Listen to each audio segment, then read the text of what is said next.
Guys, how are you?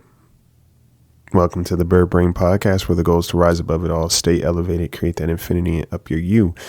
I'm your host, Isaiah, and we today are talking about why we stick out so long in relationships or friendships or even jobs. What is actually going on? What's the driving force behind us not making a decision, right? Developing a higher pain tolerance than what we should. And with Valentine's Day coming up, I know that it could be a very interesting time for a multitude of reasons, but I just want you to ask yourself a simple question. Do I love myself? And before you answer right away and say, yeah, of course I love myself, I want you to really take your time with that, because what I talk about in this episode may indicate something else, may indicate there is a level of love you could stand to have more of that you may not have reached yet. So we're going to get into this, okay? If you're home, find someplace comfortable, relax, breathe, release your shoulders. I just released my shoulders because I realized that they were like up by my ears. And if you're driving, wear your seatbelt and get some water. All right, stay tuned.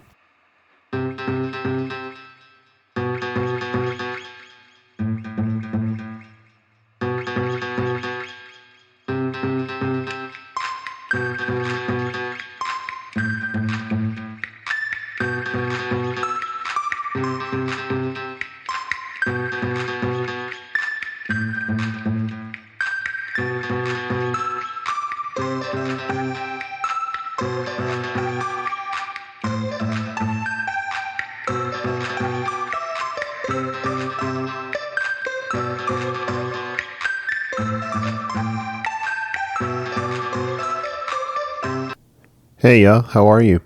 Just take a moment to check in and really ask yourself, how am I? How am I feeling today? What's going on in my head? What's going on in my heart? What are my biggest fears right now at the moment? What am I aggravated about? What am I angry about? What am I holding on to that I should probably release, even if it's people? So I was having a conversation with a couple of my clients this week, and we were really just talking about history versus the health of a relationship, or just being mindful of the people that we hold on to, right? In terms of what we are desiring from a person for what they are exhibiting. Okay. And a lot of times when people are like, oh yeah, well, if we just look at life, a lot of times we will complain about a person and what they do before we make an active action towards changing, even if it just looks like communication. But what happens when you're communicating and you recognize that nothing's happening really, right? They say it in the moment, but then they go back to doing exactly what you've addressed and you express hurts you. And now it becomes a repetitive pattern. The thing about it is we are creatures of habit. So people will find discomfort in changing their behavior if up until this point they haven't seen an issue with it. They haven't seen an issue with it, right? You may have, but they may not have seen an issue with it. And the reason I say that is because a lot of times people are not being affected by their behavior. Even if they know that their behavior is affecting you, they may not see it as an issue because they are not experiencing it in that moment. Now, we're all sensitive, right? We all have feelings. We all have things that affect us. And sometimes the very thing that you're talking about affects you, affects that person as well. But again, since they are the ones that are dishing out that behavior, it doesn't bother them as much because it's not happening to them.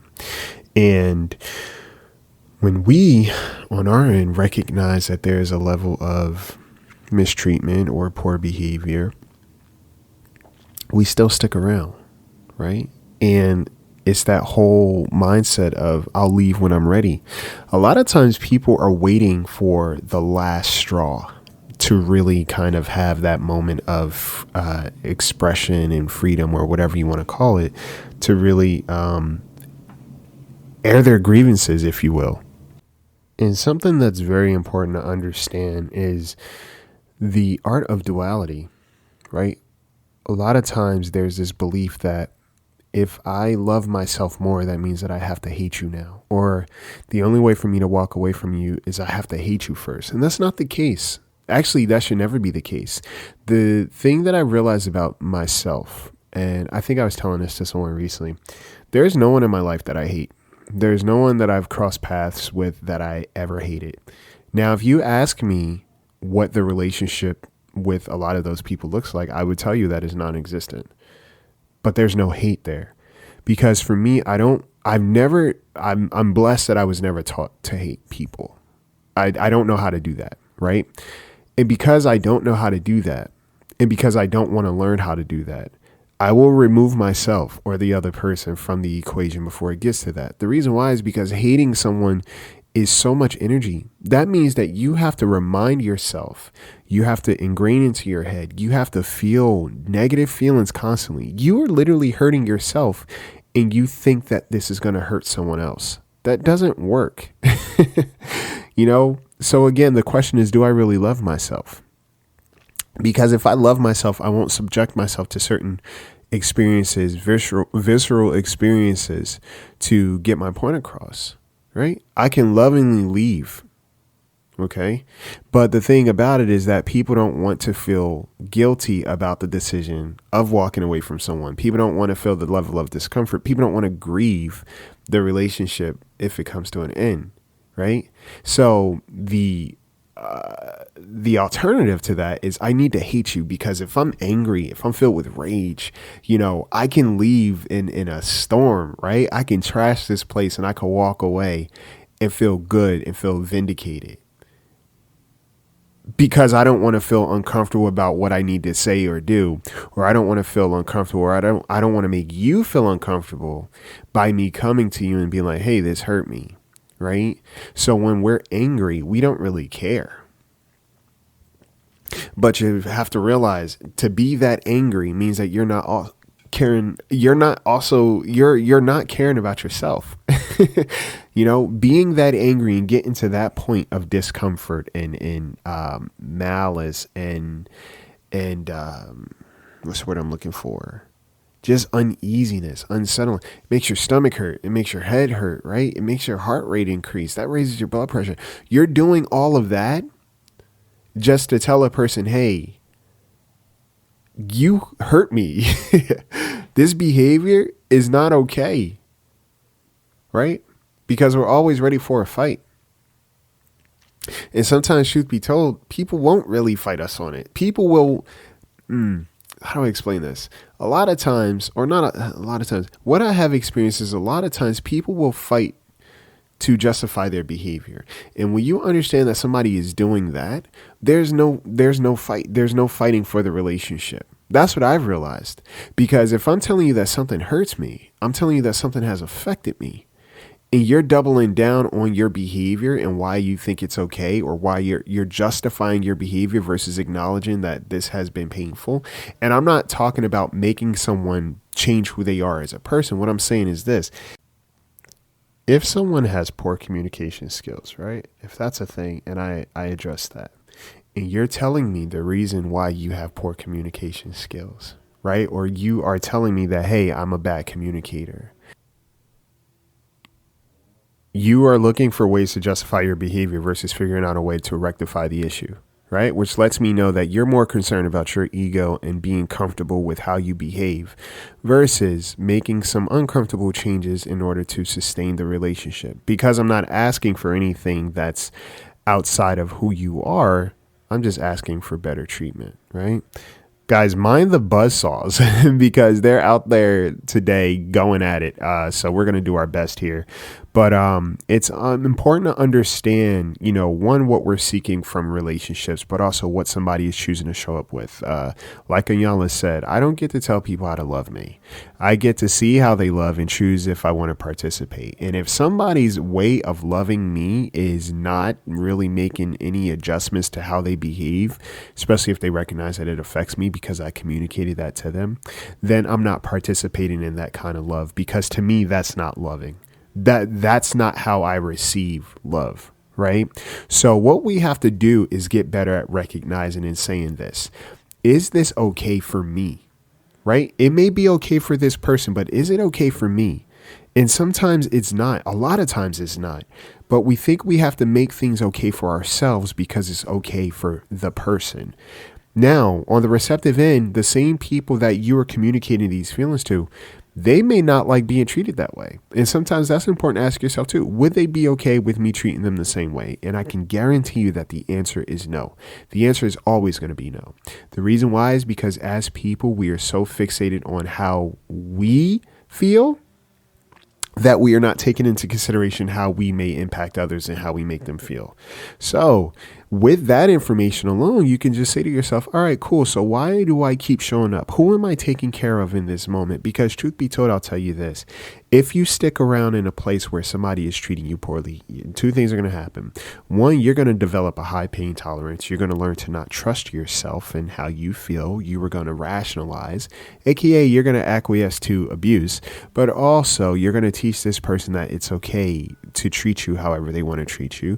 But also you're going to build resentment for that person, which means that the relationship is going to see its way out eventually. But the turbulence that is going to exist in the relationship is all dependent on what choice you make and how early or late you make it, right? So a lot of times we are sticking around in places we know we shouldn't be in, or we're not communicating or expressing our feelings. And honestly, that's only making things worse. Okay. And you telling yourself that these things are okay when in actuality they're not, you're diminishing your own self-trust. And so much so we want quote unquote closure from people, right? We want people to say how they feel about us, but at the same time, we're always talking about actions speak louder than words. You got to pick a face, because someone's actions, if they do speak louder than words, then you shouldn't be seeking closure. You shouldn't be seeking a last conversation to make a choice about the relationship, because up until this point, this person has communicated how they felt about you. Okay. The threshold that we have for disrespect and maltreatment is kind of absurd. And I'm not saying that you have to walk through life and cutting everybody out. You know, that's not the goal. For me, it's not, you know, but again, what I've just accepted and understood and realized is that there are certain things that I don't want to exist in. There are certain painful experiences that I don't want to have. So I think we have to accept and understand why it is that we haven't made the necessary adjustments in the relationships when we recognize that we are not being taken care of. One, there's this fear of looking like the bad guy. That's a big one. You know, so we say, oh yeah, you know, well, you know, they have this going on, or, you know, I know they've been going through stuff and, you know, or they're just not good at communicating. That's just how they are. And what you're doing is you're gaslighting yourself. You are literally conditioning yourself to show up to be mistreated. Right? Oh, it's not so bad. It's not a big deal, but it is, right? It's definitely a big deal. It's just that you're afraid to address it. But one of the things you have to ask yourself, would this person be okay being treated the way that they're treating me? The answer is no. Okay. And a lot of times other people may tell you, oh yeah, well, they will try to justify their behavior. Sometimes it's important to listen to people when when you express a certain concern, right? If they're a third party, for example, and you express a concern, and the person seems to align with that behavior. And it's a universal thing. It's not just kind of this isolated incident, right? But it's a universal kind of behavior that's not okay. Let's say ghosting, for example. And someone's like, oh yeah, well, you know, this, and this, and they give you reasons as to why it's okay. Pay attention to that, because that person just told you, one, that's treatment that they are willing to accept, but also that's treatment that they are willing to exhibit, or that's how they move through life with people, right? Sometimes we have to pay attention to how somebody responds to our pain. Okay. And I'm not saying that somebody has to agree with you on everything. Someone can offer you perspective and be objective, right? For me, when I talk to people, I don't play devil's advocate, but I do I enjoy giving, offering up a different perspective outside of just the tunnel vision that somebody may have. Okay. So if somebody's telling me how they feel about somebody's, literal disrespect, I'm like, yeah, that's not a vibe. That's not okay at all. You shouldn't, that's not something you should exist in. Versus if somebody is just kind of going off the handle and they're venting and it's like, well, what about this? Have you considered this? Right? What about when you were in this situation? Okay. A lot of times people have excuses for their behavior and they want you to excuse it as well. Right? People are comfortable being who they are, so they have the expectations that everybody else around them should be comfortable with it too. Right? We are always looking for comfort. We are always looking for comfort. But that does not mean that you have to be comfortable being mistreated by someone just because they're comfortable mistreating you. Okay. It gets to a certain point in time, you have to ask yourself, what am I sticking around for? What am I hoping for? Am I hoping for this person to change before I do? Because that would be easier on me. That will be more comfortable for me, right? If they made the choice to change first, right? But also ask yourself, would they be okay with me treating them the same way? A lot of times the answer is no, I can promise you. And if somebody is telling you how poor of a communicator they are, take that. Right? Take that as information and take that as law. Someone just told you that they recognize their behavior and how it's inconducive to a healthy relationship. They're aware of their behavior. They've just made you aware of their behavior. So now you are aware of their behavior. What will you do with that information?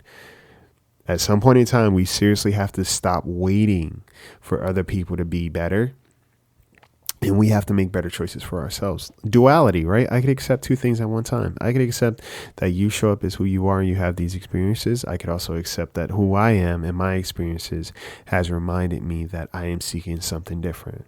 And we do not have to exist in a relationship, right? I don't have to hate you first to love myself more. Okay? I don't have to hate you at all. I can just recognize when it's all said and done, this relationship is not going to be good for one of us. And in turn, is not going to be great for either of us, because if I'm on the receptive end of poor treatment, after a while, become resentful, right? The love that I have for you is kind of dwindling now. I don't see you the same. And that's now going to create this disconnect in terms of our relationship moving forward. You're going to be seeking the same from me, and I am not going to want to be around you. Okay? So you have to stop yourself. And again, stop developing such a high pain tolerance. You know, a lot of times people are saying these things out loud, but they're not willing to make the uncomfortable changes. That's why they exist in the relationships. Oh, maybe it'll get better. No, you'll just get better at tolerating the poor behavior. And that hurts you, right? When we make an adjustment, the other person does not have to follow suit, but we have. Okay? And that's an opportunity for our growth. It's important that we're not always pointing fingers in a relationship, right? Because it takes two people for a relationship to work. And if there's an imbalance in a relationship with no adjustments being made, then it takes two people to make that relationship work, which means that you are also showing up to sustain this unhealthy relationship. So it's not the other person at the end of the day, it's now you. Okay? We have to hold ourselves accountable, because the more we hold ourselves accountable, the more we can trust ourselves in uncomfortable situations to make the decisions necessary for us to grow as people. All right. The more you wait, the more you tolerate, the less you are able to trust yourself, the less you're able to see yourself in a healthy way, and the more baggage you show up with in your new relationships, the more incapable you are moving forward of having healthier relationships. Right? We know why we do things a lot of times. It's like, oh, well, I don't want to let this person go. Well, what are you holding on to? Because there doesn't seem to be much that you're really gaining from the relationship. You're holding on to this idea of who this person is and who you want them to be, not who they are. Because if you were holding on to who they are, you would see that and you would decide, all right, cool, this relationship is not for me. Emotional health is a real thing, and sometimes we have to understand that we are truly making ourselves sicker. All right, if you have a conversation, understand that that's not always comprehension, and you may communicate a certain thing multiple times, but you get to decide what's enough for you. Don't let other people decide what you should be comfortable with because they are comfortable dishing it out. Because I can promise you, a lot of those people will not be okay with the same treatment. Okay. I'm gonna keep this short because the noise pollution is killing me. But as Valentine's Day approaches, I just want you to ask yourself: do I love myself? If so, how do I show that? Do I show that by extending my pain tolerance? Do I show that by accepting mistreatment that I don't want? Or do I accept that by making necessary choices even when they're uncomfortable? Do I acknowledge the love I have for myself by expressing my concerns and how I feel about how I'm being treated? Right? Do I advocate for myself in a healthy way? Right? And remember, it's not me versus you, it's you and me versus the problem. And sometimes someone's character is the issue. And it's not necessarily about them as much as it is about them. It's about recognizing that this relationship doesn't work for me. Doesn't work for me. And I don't have to be the recipient of your poor relationship hygiene just so you can feel okay about it. All right. So that's all I got for you guys. I hope you have an amazing Valentine's Day. I'll be dropping a little Night Owl short. Yeah, surprise. I'll be dropping that on Valentine's Day. And just a little something fun. I'm excited to share with you guys. And I am really getting back on my Night Owl writing grind. I've been writing a lot, but definitely going to get back in this Night Owl swing and just bring you guys some more video content because that's been my goal this year and I'm truly sticking to it. So yeah, with that being said, take care of yourselves. Like, truly take care of yourselves. Take care of each other. Sign up for Patreon or become an Apple subscriber. You get the Bird Brain Podcast merch. You can get the coloring book that's out. You can sign up for coaching, one-on-one coaching with myself, and we can work through some things. And I think that's it. I really think that's it, guys. And yeah, take care of yourselves. Take care of each other. Happy Valentine's Day to all. Happy Love Day every day. Just take care of yourselves. All right. Find a way to acknowledge what you need and who you are and be proud of yourself. And if you're not proud of yourself yet, here's an opportunity to take a step toward it because we can't expect people to love us more than we love ourselves. We can't expect people to see us more than we see ourselves. Okay. So, yep, that's all I got. Take flight.